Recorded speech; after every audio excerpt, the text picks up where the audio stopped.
कई वर्ष पहले एक घने जंगल में 4 चोर रहते थे। चुराया हुआ धन वे एक साधारण से बर्तन में रखते थे, लेकिन उसकी हिफाजत जान से भी ज्यादा करते थे। कुछ अरसे बाद उनका मन चोरी चकारी से ऊब गया। मैं तो ऐसी जिंदगी से तंग आ गया हूँ।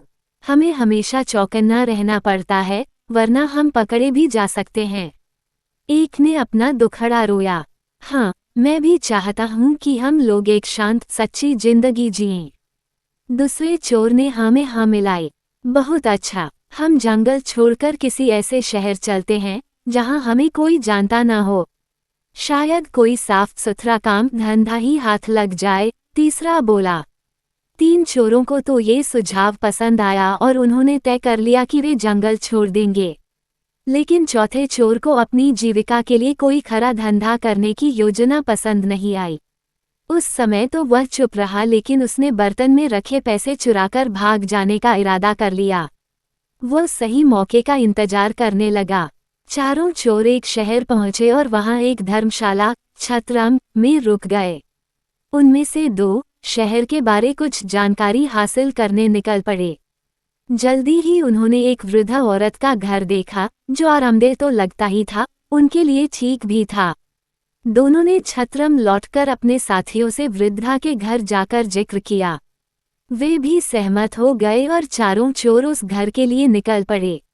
हम चारों व्यापारी हैं, एक चोर बोला, और इस शहर में कुछ काम धंधा शुरू करना चाहते हैं।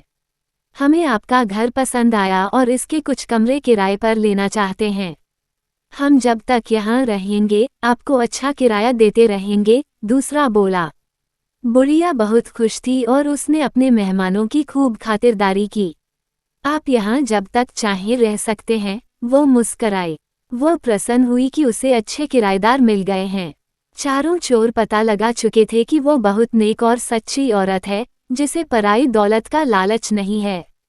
इसलिए उन्होंने अपना पैसों से भरा बर्तन बुढ़िया को संभालने के लिए दे दिया। कृपया इस बर्तन को ध्यान से रखिएगा। एक ही शर्त है, इसे देना तभी जब हम चारों साथ में इसे मांगने आएं। ठीक है, बुढ़िया ने बर्तन लेते हुए कहा।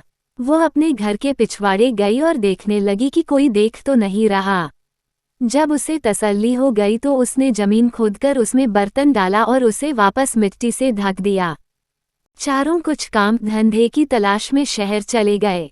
जल्दी ही वे काफी थक गए और बुढ़िया के घर से कुछ ही दूरी पर खड़े वटवृक्ष के नीचे बैठकर सुस्ताने लगे। तभी एक औरत लस्सी बेचती हुई वहां से निकली। चारों ने थोड़ी लस्सी खरीदने का निश्चय किया।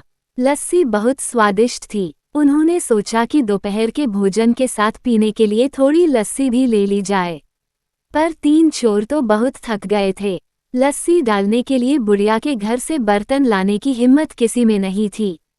चौथा चोर, जो किसी ऐसी ही घड़ी की प्रतीक्षा में था, झट से जाने के लिए तैयार हो गया।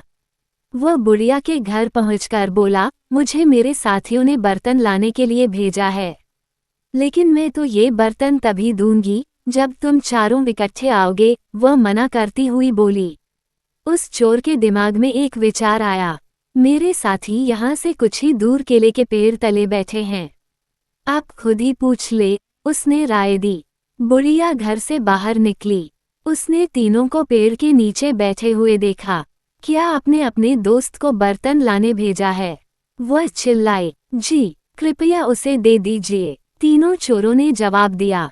बुढ़िया ने सोचा कि उन्हें अपना बर्तन किसी कार्य हेतु चाहिए होगा, जो उन्होंने अपना विश्वसनीय साथी भेजा है। उस चोर को फावड़ा देती हुई वह बोली कि पिछवाड़े से खोदकर बर्तन निकाल ले।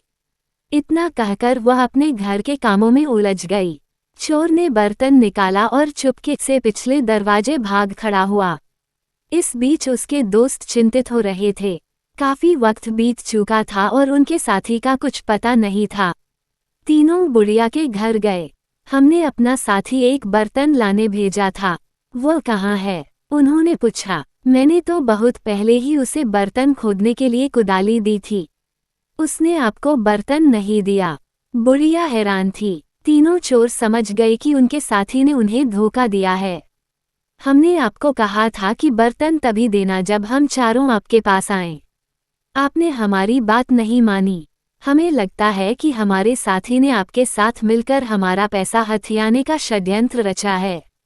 वे बोले। बुढ़िया बहुत दुखी हुई। वे तीनों उसे शहर के न्यायाधीश के पास ले गए और उसकी शिकायत की। न्यायाधीश ने फैसला दिया कि बुढ़िया की लापरवाही की वजह से तीनों को नुकसान हुआ है, इसलिए सारा हर्जाना बुढ़िया को ही भरना होगा। बुढ़िया रोती हुई घर लौट आई। इस बीच राजा और उसका मंत्री वेश बदलकर अपनी प्रजा की परेशानियां जानने शहर के दौरे पर थे। इस बात का किसी को भी पता नहीं था। बुढ़िया को देखकर वे रुक गए और उसके रोने का कारण पूछने लगे। उसी समय आसपास ही कुछ लड़के खेल रहे थे और उनका अगुआ था रामन। बुढ़िया की दुख भरी कहानी उसने भी सुनी। भगवान करे उन तीनों को तुम्हारे साथ ऐसा सुलूक करने की सजा मिले, रामन बोला। ये सुनकर राजा और उसका मंत्री बहुत हैरान हुए। उन्होंने रामन से पूछा कि क्या वह इस मामले का फैसला कर सकता है।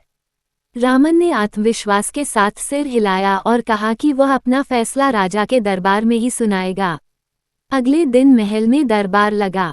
रामन न्यायाधीश के आसन पर बैठा था। उसने चोरों की कहानी सुनी। तुम्हारी शर्त यही थी न कि बुढ़िया वह बर्तन तुम्हें तभी दे जब तुम चारों उसे लेने आओ। रामन के प्रश्न पर तीनों ने हामी भर दी। बहुत अच्छा, वो शर्त पूरी करने के लिए तैयार है, पर यहाँ तो तुम सिर्फ 3 हो। जाओ, अपना चौथा साथी लेकर आओ जिससे शर्त पूरी की जा सके। रामन ने आदेश दिया। शाबाश, क्या फैसला दिया है। राजा ने रामन की भूरी भूरी प्रशंसा की। तुम छोटे हो पर हो समझदार। आज से तुम मर्यादा रामन के नाम से जाने जाओगे और हमारे दरबार में ऐसे मुकदमों के फैसले किया करोगे।